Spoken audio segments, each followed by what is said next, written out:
बिस्मिल्लाहिर्रहमानिर्रहीम। आज हम एटमेगा माइक्रो कंट्रोलर को यूज़ करते हुए एडमिन स्टूडियो में एक छोटा सा प्रोग्राम देखेंगे, जिसमें हम करेंगे ये कि हमारे पास चॉइस है, या तो हम अपने CNIC नंबर को लें और उसको ऐड करें, या फिर हम कोई से 7 कंसेक्टिव नंबर लेके उनको हम ऐड करें और एट द एंड हम उसको एक मेमोरी लोकेशन पे स्टोर करवाएं, और उसके बाद हम ये करें कि उसको पोर्ट C पे आउटपुट भी करवाएं। तो चलिए आइए स्टार्ट करते हैं। सबसे पहले हमने एटमेगा माइक्रो कंट्रोलर 32 को यूज़ करेंगे। हमने सबसे पहले हेडर फाइल को इंक्लूड करवा लिया।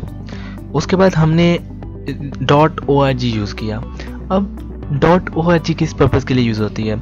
ये बेसिकली .org इसके आगे हम एड्रेस देते हैं, मेमोरी का कोई एड्रेस देते हैं जहाँ से हम अपने प्रोग्राम को स्टार्ट करवाना चाह रहे होते हैं। तो हम चाह रहे हैं कि हमारा जो प्रोग्राम है वो मेमोरी में 0x00 यानी कि जो 0th लोकेशन है वहाँ से स्टार्ट हो। तो ये बेसिकली मेमोरी का स्टार्टिंग लोकेशन है। इसके बाद हम बात करें तो सबसे पहले हमने एक R25 जनरल पर्पस रजिस्टर है, उसमें हमने FF वैल्यू लोड करवा ली, और हम ये जो वैल्यू है ये हम DDRC जो डाटा डायरेक्शन रजिस्टर है उसको देंगे ताकि वो आउटपुट के लिए कॉन्फ़िगर हो जाए। अब हमने जो data direction register port C है उसको हमने आउटपुट के लिए कॉन्फ़िगर कर लिया, और देन हमारे पास हमने क्या किया कि कोई सी कंसेक्टिव वैल्यू, हम CNIC वाले ऑप्शन को चूज़ नहीं कर रहे, हम कोई सी 7 कंसेक्टिव वैल्यूज़ को ले रहे हैं, उनको पहले हम लोड करवाएंगे और देन हम फर्दर उनको ऐड करवाएंगे। तो सबसे पहले हमने LD R16 में एक वैल्यू ली, इसी तरह हमने R16 से R22 तक कंसेक्टिव रजिस्टर्स में कुछ वैल्यूज़ लोड करवा ली। उसके बाद हमने इनको एक ही रजिस्टर में ऐड करवाना शुरू किया, और फॉर एग्जांपल अगर मैं इसकी बात करूँ तो ये R16 = R16 प्लस R17, यानी कि R17 और R16 में जो था उन दोनों को ऐड करके फाइनल जो रिज़ल्ट है वो R16 में स्टोर करवा दो। अब ये सारी इंस्ट्रक्शंस वर्क करेंगी और एट द एंड जो हमारा टोटल रिज़ल्ट है वो R16 में आ जाएगा। और इसके बाद जो है हमारा मेमोरी में स्टोर करवाने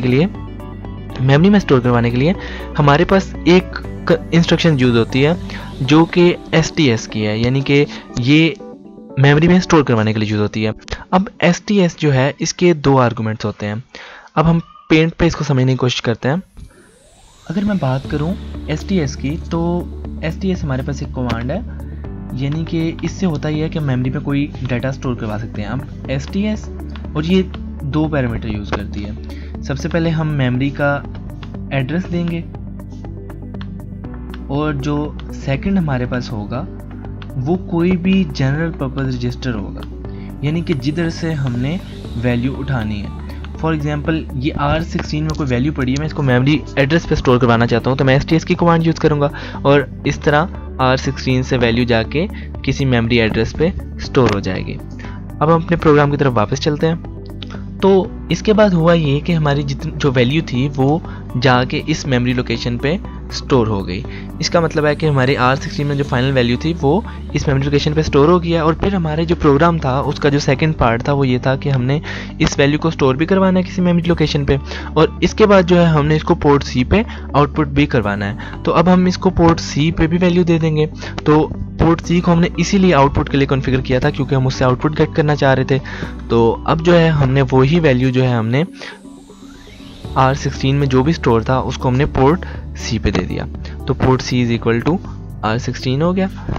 अब हम प्रोग्राम को रन करके चेक करते हैं, और एट द एंड हमने ब्रेक की इंस्ट्रक्शन यूज़ कर दी। ब्रेक किस चीज़ के लिए यूज़ होती है? ये प्रोग्राम को एंड करने के लिए यूज़ होती है, यानी कि यहाँ पे हम अपना बता रहे होते हैं कि हमारा प्रोग्राम जो है यहाँ तक फिनिश है। अब जो है हम इसको रन करके चेक करते हैं। अब मैंने F7 भी आप क्लिक कर सकते हैं, वरना आप बिल्ड पे जाके यहाँ से बिल्ड सोल्यूशन भी कर सकते हैं। तो ये हमें बता रहा है कि हमारा जो प्रोग्राम है वो सक्सेसफुल है। अब इसके बाद जो है हम डिबग पे जाते हैं और इसके कुछ फर्दर स्पेसिफिकेशन देखते हैं। अब हमने इसको डिबग कर दिया। नेक्स्ट हम इसका प्रोसेसर स्टेटस पे जाते हैं।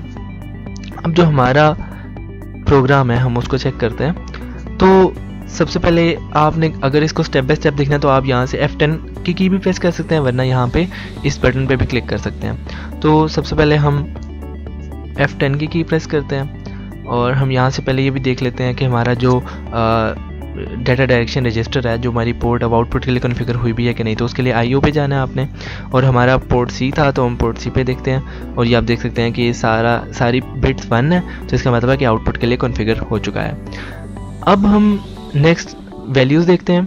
तो अब देखें कि अभी इंस्ट्रक्शन इस वाली इंस्ट्रक्शन पर हाईलाइट है, लेकिन जब हम इसको प्रेस करेंगे तो R16 में एक वैल्यू लोड हो जाएगी।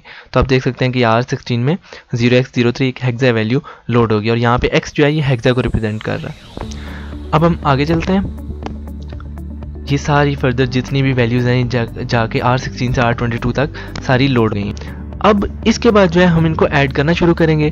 तो अब जो है इनको हम स्टेप बाय स्टेप ऐड कर रहे हैं, और एट द एंड जो हमारा रिजल्ट है वो R16 में आ चुका है, जो कि हमारे पास 76 है। जो हमारे पास फाइनल रिजल्ट है वो 76 है। और उसके बाद नेक्स्ट जब हमने इसको रन किया तो हमारा जो R16 है उस पर जो भी वैल्यू थी, अभी हमें पता है कि वो वैल्यू 76 है, वो जाके वैल्यू 23 पे 0x23 एक लोकेशन है उस पर जाके स्टोर हो गया। अब उसके बाद जो है हमारे पास पोर्ट सी पे यही वैल्यू आउटपुट भी हो रही है। हम इस वैल्यू को खुद भी देखना चाह रहे हैं, तो हम इसको आउटपुट भी करवा रहे हैं। तो अब पोर्ट सी पे हम दोबारा जाते हैं और देखते हैं क्या ये वैल्यू उस पर आउटपुट हुई भी है कि नहीं। तो हम यहाँ से जाते हैं और हम आईओ पे दोबारा जाएंगे, और यहाँ पे आप देख सकते हैं कि 76 एक वैल्यू लोड हो चुकी है। अब हम इसको प्रोसेस पे चेक करते हैं। अब हम इसको बिल्ड कर लेते हैं। हमने इसको बिल्ड कर लिया। अब हम प्रोसेस की तरफ चलते हैं।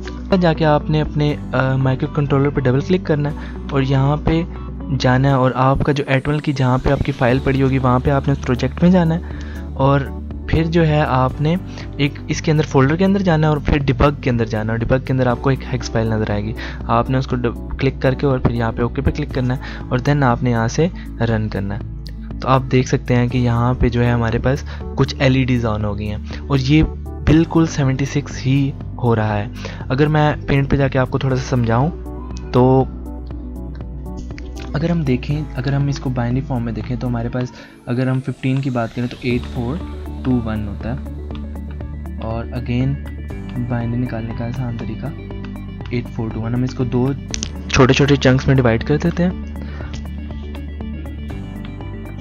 अब अगर हम बात करें 7 लिखने की, तो 7 लिखने में यहाँ पे 1 आएगा, यहाँ पे 1 आएगा, और इसके नीचे 1 आएगा, क्योंकि 4 + 2 + 1 = 7। तो ये 3 LEDs ऑन होनी चाहिए 7 के लिए, और 6 के लिए ये 2 LEDs ऑन होनी चाहिए बीच वाली, और यहाँ पे 8 और 1 की जगह पे 0 होना चाहिए। तो अब हम दोबारा उधर जाके देखते हैं अपने प्रोसेस की फाइल पे कि ऐसा ही है। तो अब आप देख सकते हैं कि बिल्कुल वैसे ही है। यहाँ पे हुआ ये था कि अब हम जो है एक किसी भी जनरल पर्पस रजिस्टर से वैल्यू गेट कर रहे थे, और फिर हम उसी वैल्यू को सबसे पहले हमने मेमोरी में स्टोर करवाया, और मेमोरी के बाद हमने एक पोर्ट पे उसको चेक किया, पोर्ट पे आउटपुट करवाया, और हमें ये भी पता चल गया कि जो हमारी आउटपुट है वो बिल्कुल ठीक आ रही है। यानी कि वहाँ पे भी हमारे पास एट द फाइनल रिजल्ट जो हमने देखा था एटमल स्टूडियो से, कि हमारे पास 76 एक R16 रजिस्टर में आ रहा था। फिर हमारे पास जब हमने LEDs पे ग्लो करवाया तो हमारी LEDs पे भी वही वाले पॉइंट ग्लो हुए हैं जिन पे 1 जा रहा था, और वो 7 पहले 4 में से और नेक्स्ट 4 बिट में से 6 है, तो 76। Thank you so much for watch.